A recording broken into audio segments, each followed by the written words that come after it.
Guess what's cooking today? Since hindi masyadong nagustuhan ng aking sinampalukang chicken, let's make it special today.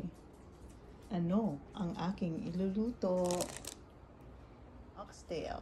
Talong na isang piraso lang kasi ako lang ang kakain ng talong, bok choy, and sitaw. Yung pinagpakuluan ng oxtail, lagyan lang natin ng more water para we can boil the vegetables. So that's how I cook kare-kare.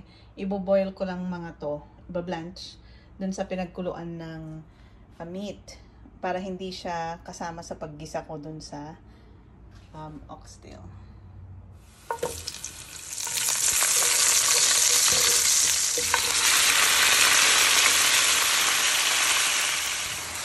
May patis na rin ito.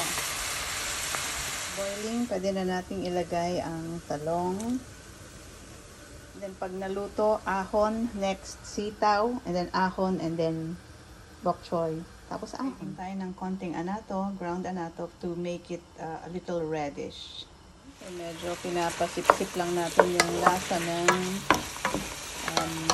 patis and magic sarap habang niluluto yung gulay. Natin yung anato. Let's just filter para hindi siya masyadong buo-buo. So, add the peanut butter. Ayan, yung peanut butter. Halo-halo lang. Natin lagyan ng sabaw ng pinagkuluan ng meat. Bango-bango. And time for the sitaw. Na-blanch na lahat ng gulay. Yung pinagkuluan, pwede nang isama dito para may sabaw siya. Pagdating mo, luto na yung gulay, tikman na lang ito. Ayan, tikimin.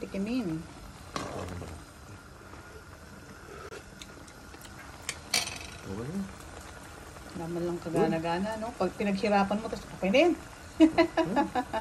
Naman siya para sa akin. My favorite kare-kare. I will surely enjoy it. Kain na tayo ng special kare-kare with special bagoong with special gulay.